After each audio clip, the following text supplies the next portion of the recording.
सभी साथियों को राम राम भाई। आप सभी का स्वागत है आपके अपने YouTube channel HSSC think tank पर। तो भाई जैसा कि आप सभी को पता है हमारा चैप्टर चला हुआ है प्रॉफिट एंड लॉस, तो उसकी एक वीडियो मैं अपलोड कर चुका हूं। तो बढ़ते हैं भाई नेक्स्ट क्वेश्चन की तरफ।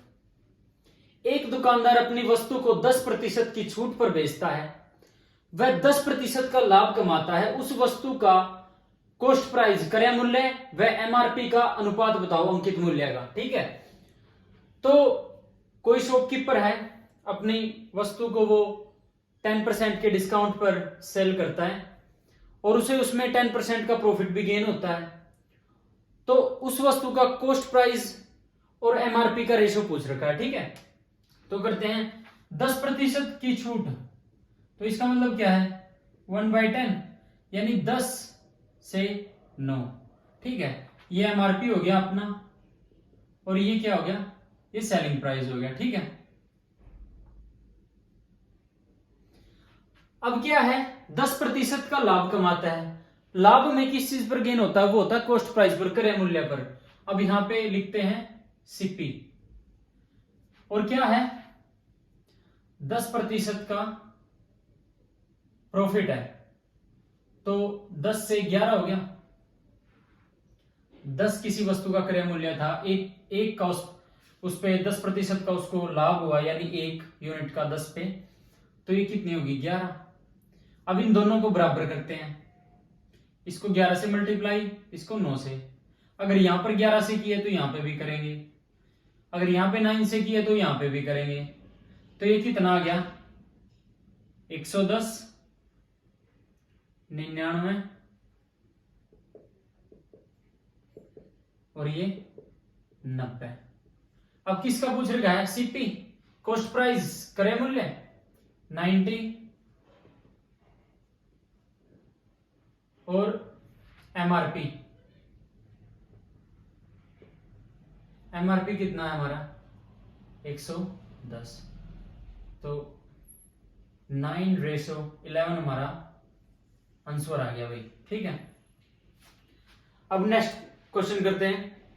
एक दुकानदार अपनी वस्तु को 20% और एक 6/1/4% की 2 क्रमागत छूटों पर बेचता है, वह 20% का लाभ कमाता है। तो क्रय मूल्य और MRP अंकित मूल्य का अनुपात बताओ। कोई शॉपकीपर है, वो अपनी वस्तु को 20% और 6/1/4% की 2 सक्सेसिव डिस्काउंट पर बेचता है, सेल करता है। उस चीज में उसे 20% का प्रॉफिट गेन होता है। तो हमें कॉस्ट प्राइस और MRP का रेशो बताना है। तो करते हैं 20% यानी 1/5 और ये 6, ये कितना हो गया 6 चौका 24, 25/400, 25 से कम 25, 25 से कम 25, 15, 25 का 150। तो ये कितना हो गया 5 से 4। ठीक है, 5 पर 1 यूनिट की डिस्काउंट देता है, 16 पे 1 की यानी 15। तो इसको कट कर लेंगे, 4 चौके 16, 5 दिए 15, 4 ये आ गई। ठीक है, इन दोनों को निकालने के बाद ये हमारा डिस्काउंट आ गया। ठीक है, तो अब क्या कह रखा है, यानी 4:3। 4 क्या हो गया MRP और 3 क्या हो गया हमारा सेलिंग प्राइस। ठीक है, अब क्या कह रखा है 20% का प्रॉफिट यानी 1/5। 5 यूनिट पर 1 यूनिट की, ये 1 यूनिट का प्रॉफिट होता है, तो 5 से 6 हो गया। ये क्या है CP, कॉस्ट प्राइस। ठीक है, अब इसको बराबर कर लेंगे सेलिंग प्राइस को, यहां पे 2 तो यहां पे भी 2। ठीक है, ये कितना हो गया 4 दूनी 8, 3 दूनी 6 और ये 5। तो इसका किसका पूछ रहा CP, कॉस्ट प्राइस कितना हमारा 5 और MRP कितना हो गया 8।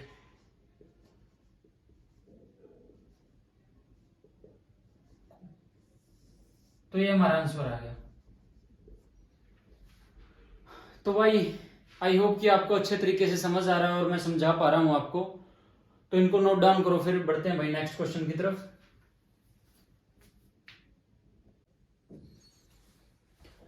तो भाई बढ़ते हैं नेक्स्ट क्वेश्चन की तरफ। इसमें क्या है, एक दुकानदार अपनी वस्तु को 12 सही 1/2%, 14 सही 2/7%, 2 सही 2/3% की 3 क्रमागत छूट पर बेचता है। वह 25% लाभ कमाता है। यदि इस वस्तु का क्रय मूल्य 240 हो तो एमआरपी ज्ञात करें। जैसे 12 सही 1/2% है, तो 12 दूनी 24 और 1 25, 25/200, तो ये 1/8 आ गया। ठीक है। इसी तरह 14 सही 2/7, तो ये कितना आ गया, 14 7 98, 100/700, ये 1/7 आ गया। ठीक है। इसी तरह 16 3 48, 16 3 48 और 2 50, 50/300, ये 1/6 आ गया। ठीक है। अब क्या कह रखा है, ये 3 क्रमागत छूटे हैं, तो 8 से 7, 7 से 6 और 6 से 5, 7 से 7, 6 से 6, तो कितनी आ गई, 8 से 5 आ गई। ठीक है। अब आगे क्या है कि 25% का लाभ कमाता है, यानी 1/4। ठीक है। तो 4 से 5 इसका हो गया। तो पहले इसको करते हैं भाई, इसको यहां से साफ कर दें, उसी साइड लिख दूं मैं इसको। 25% प्रॉफिट, तो ये कितना हो गया, 1/4, यानी 4 से 5 होगी कोई वस्तु। ठीक है। तो अब क्या हो गया, एमआरपी, और ये क्या है, सेलिंग प्राइस। ठीक है। और हमें प्रॉफिट हुआ है तो कॉस्ट प्राइस। तो एमआरपी पे छूट देने के बाद कितनी है, 8 से 5, और वहां पे क्या हो जाएगी, प्रॉफिट हुआ है 1 का 4 यूनिट पे, तो 4 से 5, तो ये दोनों बराबर है, तो बराबर करने की जरूरत नहीं है। रेशो कितना आ गया, 8:5:4, ये सीपी, ये एसपी और ये एमआरपी। अब आगे क्या है, यदि इस वस्तु का क्रय मूल्य 240 है, यानी सीपी की वैल्यू दे दी, 4 की वैल्यू दे रखी है 240, तो ये कितने मल्टीप्लाई में 60 टाइम ज्यादा दे रखी है मल्टीप्लाई में। तो एमआरपी पूछ रखा है, तो एमआरपी के उसमें कर देंगे मल्टीप्लाई में 60, तो 8 से 48, तो 480 आ गया। इसी तरह अगर सेलिंग प्राइस पूछ लेते थे तो 60 300 ही आ जाता। ठीक है। तो ये पूछ रखा था हमसे, एमआरपी हमने बता दिया। अब नेक्स्ट क्वेश्चन देखो भाई, एक व्यक्ति एक वस्तु को 33 सही 1/3%, 25%, 20%, 3 क्रमागत छूट पर बेचता है तथा फिर 33 सही 1/3% प्रॉफिट गेन करता है, लाभ कमाता है। यदि क्रय मूल्य व अंकित मूल्य का अंतर 350 हो तो एमआरपी ज्ञात करें। अंकित मूल्य बताना है भाई। इसमें एक व्यक्ति है, एक वस्तु को 3 सक्सेसिव डिस्काउंट पर बेचता है, ये दे रखी है उन्होंने डिस्काउंट। ठीक है। और फिर उसको इतना प्रॉफिट होता है 33 से 1/3%, तो सीपी और एमआरपी का उसने डिफरेंस दिया है 350, तो एमआरपी। ठीक है। एमआरपी पूछ रखा है, तो करते हैं भाई इसको। पहले तो वही तरीका, 33 सही 1/3%, 33 99 और 100, 100/300, तो ये कितना हो गया, 1/3। इसी तरह 25%, तो ये कितना हो गया, 25/100, तो ये हो गया 1/4। इसी तरह 20%, तो ये कितना हो गया, 1/5। 20/100, तो 1/5 आ गया। ठीक है। अभी इनको करते हैं भाई, जैसे 3 से 2 होगी, ये एमआरपी हो गया, और ये हो गया सेलिंग प्राइस। ठीक है। फिर 25, 4 से 3, फिर 5 से 4, 4 से 4 कट गया, 3 से 3 कट गया, तो ये 5 से 2 आ गया, ठीक है। अब उसे क्या है 33 सही 1/3 का प्रॉफिट हुआ है, तो ये कितना हो गया 100/300, तो 1/3 यानी 3 यूनिट्स पे 1 यूनिट का उसे प्रॉफिट हुआ है, तो 3 से 4 होगी ये चीज, ठीक है। तो अब इसको करते हैं भाई, इनको इक्वल करते हैं, एमआरपी, सेलिंग प्राइस और सीपी, ठीक है। एमआरपी 5:2, ठीक है। और फिर सेलिंग प्राइस, कॉस्ट प्राइस हुआ हमारा 3 और सेलिंग प्राइस 4, तो इनको इक्वल करते हैं भाई, यहां 2 से मल्टीप्लाई, तो ये कितना हो गया 10:4:3, ये सीपी, ये एसपी और ये एमआरपी। तो अब बता दो क्या पूछ रखा है इसमें। सीपी क्रय मूल्य व एमआरपी अंकित मूल्य का अंतर 350 है। क्रय मूल्य 10 क्रय मूल्य कितना 3, सीपी कॉस्ट प्राइस यानी, और एमआरपी हमारा 10, तो इनका डिफरेंस कितना है 7, लेकिन इसने कितना दे रखा है 350, तो कट करने के बाद इसको यानी कितने गुना ज्यादा दे रखा है ये 50, ठीक है। तो अब क्या पूछ रखा है एमआरपी बताना है, तो 10 है एमआरपी, तो 50 से मल्टीप्लाई कर देंगे तो ये 500 आ गया, 500। हमसे वो पूछ लेता एसपी, तो 50 से फिर मल्टीप्लाई इसको कर देते, ठीक है। और सीपी कितना ही, इसको भी 50 से मल्टीप्लाई, तो ये 150। अब देखो इसका अंतर, सीपी और एमआरपी का अंतर 50 और 150, और 500 का अंतर कितना है 350, ठीक है। तो भाई इनको अच्छे से नोट डाउन करो, अपने नोट्स बनाओ बढ़िया तरीके से, क्योंकि नोट्स आपको यानी बहुत ज़्यादा काम आएंगे आगे भी, एग्जाम टाइम पे बिल्कुल बढ़िया तरीके से आपको नोट्सों की जो अहमियत का उसका पता चलेगा। तो इनको नोट डाउन करो भाई, फिर बढ़ते हैं नेक्स्ट क्वेश्चन की तरफ। तो बढ़ते हैं भाई नेक्स्ट क्वेश्चन की तरफ। एक व्यक्ति कुछ वस्तुएं 2 रुपए की 3 वस्तुओं की दर से खरीदता है तथा वह सभी वस्तुओं को बेचकर 25% लाभ कमाता है, बताए उसने वस्तु किस दर से बेची। तो भाई ये नई टाइप है, और इस टाइप करने को मैं आपको तरीका बताता हूं, ये टाइप हम किस तरह तरीके से करेंगे। तो क्या है, हमें क्या लेना है, यानी हमें कोई भी कह देगी, यानी हमें कोई पूछ ले कि हमने 10 बाल्टियां खरीद ली, 10 बाल्टियां खरीद ली 100 रुपए की, ठीक है।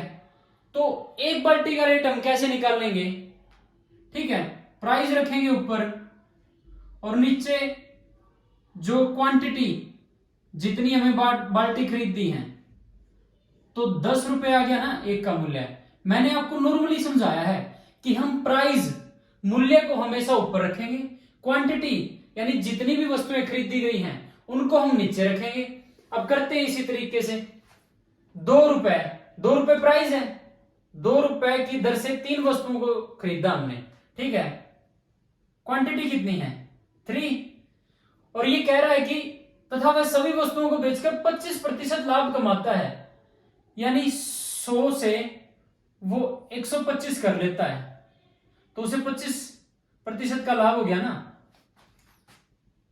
यानी 25/100 गुणा 100, तो 25% का लाभ आ गया ना, ठीक है। अब इसको भी ऐसे ही करेंगे, 125 डिवाइड बाय 100। अब इसको काट लो, 25 पंजा 125, 25 चौका 100, 2 दूनी 4, ये कितना आ गया 5/6। तो बताएं उसने वस्तु किस दर से बेची, यानी 6 वस्तुएं, ये क्वांटिटी होगी और ये प्राइस हो गया, यानी 5 रुपए की 6 वस्तुओं की दर से उसने बेचा, तब उसे 25% का लाभ हुआ। ठीक है,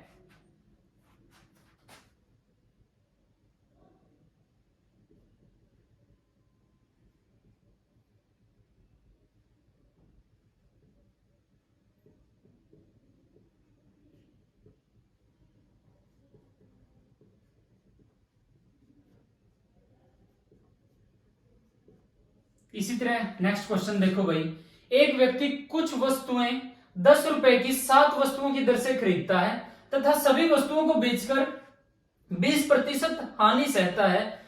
उसने वस्तु किस दर से बेची? तो अब इसमें इसको हानि हुई है, तो इसको भी इसी तरीके से करते हैं। ऊपर क्या रखेंगे? प्राइस 10, नीचे क्वांटिटी 7, कितने का लॉस हुआ है? 20% का। 100 से 20% का लॉस है, यानी कॉस्ट प्राइस पे करेंगे तो 80, तो 80 बटे 100, तो ये 20 चौका 80, 20 पंजे 100, 5 से 5 दूनी 10, तो ये कितना आ गया? 8/7। तो उसने किस दर से बेचा? 8 रुपए की 7 वस्तुओं की दर से बेचा, और इस तरीके से बेचने पर उसको 20% हानि सहन करनी पड़ी। तो भाई इन टाइपों को आप इस तरीके से करोगे, बिल्कुल कम समय लगेगा। तो भाई इनको अपने नोटबुक में नोट डाउन कर लो, फिर बढ़ते हैं नेक्स्ट क्वेश्चन की तरफ। करो इनको नोट डाउन।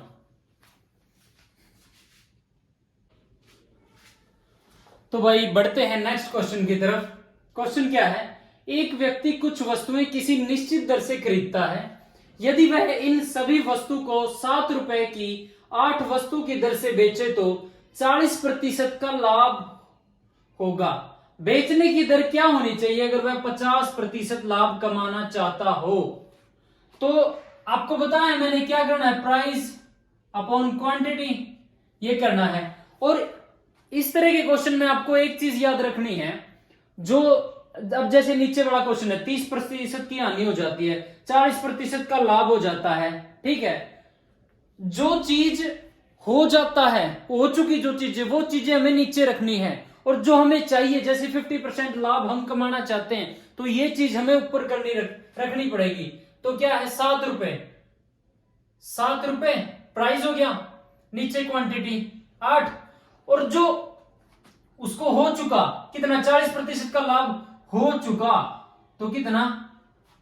100 पे 40% का लाभ कितना हो गया? 140 हो जाएगी वो चीज। और हमें कितना चाहिए? 50%, तो 100 से 150, तो यहां पे हम 150 रखेंगे। ठीक है, अब ये क्वेश्चन करने हैं ना, तो ये छोटी मोटी चीज तो आपको ध्यान करनी पड़ेगी, ये ट्रिक है। ठीक है, तो इसको कट कर लो भाई, 7 दूनी 14। ठीक है, तो 15/16 आ गया इसका आंसर, यानी 15 रुपए की 16 वस्तु की दर से बेचनी होगी भाई, जब जाके उसको इतना प्रॉफिट होगा 50%। ठीक है, अब नीचे वाला क्वेश्चन देखते हैं। एक व्यक्ति कुछ वस्तुओं को किसी निश्चित दर से खरीदता है। यदि वह इन सभी वस्तुओं को 10 रुपए की 11 की दर से बेचे तो उसे 30% की हानि हो जाती है, यानी 30% हानि हो चुकी अगर वह इस दर से बेचेगा। ठीक है, तो बेचने की दर क्या होनी चाहिए अगर वह 40% लाभ कमाना चाहता है? तो करते हैं इसी तरीके से। प्राइस कितना है? 10, क्वांटिटी कितनी है? 11, मल्टीप्लाई क्या चीज हो चुकी है? हानि हो चुकी है 30 की, तो कितनी होगी? ठीक है, 70 होगी वो चीज। ठीक है, और उसे कितना लाभ कमाना चाहता है वो? 40%। ठीक है, 100 की वस्तु को वो 140 की बेचेगा, जब जाके तो उसको उतना 40% लाभ होगा ना, 30% की हानि हुआ है, तो 100 की चीज उसने 70 की बेची होगी, जब तो 30% की हानि हुआ है, तो 140 ऊपर। जो चीज हो चुकी वो नीचे रखनी है और जो चाहिए वो ऊपर रखनी है, ठीक है।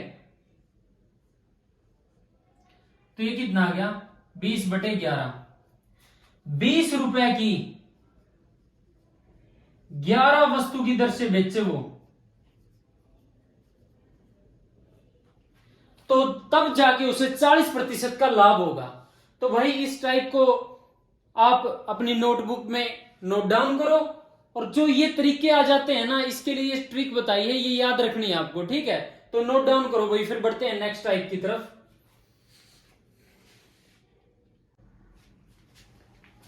तो भाई नेक्स्ट क्वेश्चन देखो, अलग टाइप है कि एक व्यक्ति अपना लाभ 20% क्रय मूल्य पर गणना करता है, उसका लाभ प्रतिशत ज्ञात करे यदि वह इसकी गणना विक्रय मूल्य पर करे।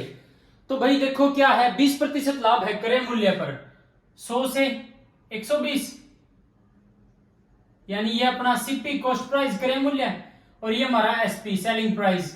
तो क्या पूछ रहे क्या अब इस पे, अब ये 20% हो गया इसको प्रॉफिट, ठीक है। अब ये पूछ रहा है कि ये जो लाभ हुआ है ना अपन 20%, यो अपन है इसके विक्रय मूल्य पर कैलकुलेट करना है। तो विक्रय मूल्य कितना है 120 और लाभ कितना है 20, 20 छिका 120, 20 50 100, 20 50 100 बटे 6, 6 कम 6, छको छको 36, 4 छको छको 36, 4 बटे 6, ये कट के कितना हो गया 2 3, ठीक है। तो ये आंसर आ गया भाई इसका। अब नेक्स्ट क्वेश्चन देखते हैं। एक व्यक्ति अपना लाभ विक्रय मूल्य पर 37 सही 1/2% से करता है, उसके लाभ की गणना क्रय मूल्य पर ज्ञात करें। अब इसका कहने का मतलब समझो आप, जो ये लाभ है ना अपना विक्रय मूल्य पर कैलकुलेट करा है, ठीक है। तो 37 सही 1/2 को पहले तो सोल्व कर लो तुम, 37 दूनी 74 और 1 75 बटे 200, 25 3 75, 25 8 200। तो इसमें क्या बोल रखा है कि विक्रय मूल्य है, तो यू जो 3/8 है ना अपना आया, तो ये 8 अपना एसपी है, ठीक है। इसका कहने का मतलब यो है सेलिंग प्राइस है, यो विक्रय मूल्य है, और प्रॉफिट हो गया 3, ठीक है। तो क्या सेलिंग प्राइस में से हम प्रॉफिट निकाल देंगे तो क्रय मूल्य आ जाएगा। अब जैसे कोई आपने 100 की वस्तु खरीदी थी, वह आपने 20% लाभ पर बेच दी, तो वह 120 की बेच दी। अब उसमें तो अभी 20 घटा देंगे, लाभ घटा देंगे, तो अपना क्रय मूल्य आ जाएगा। तो यो भी अपन ऐसे ही करना है। तो 8 में से 3 घटाओगे तो 5 आ गया अपना सीपी, और 8 आ गया एसपी। अब तो हमने देख, ठीक है, ये एक बार तुम करके देखो। अब अपने प्रॉफिट कितना हो रहा है 3 का, 3/8, तो यो 37.5% आवा है। तो इस करके यो केक हुआ है क्रय मूल्य पर कैलकुलेट करना अपन है, ठीक है। क्रय मूल्य कितना अपना 5 और प्रॉफिट कितना है 3, ठीक है। तो कर दो इसने 20 या 60% आ गया भाई, ठीक है। इनको नोट डाउन करो।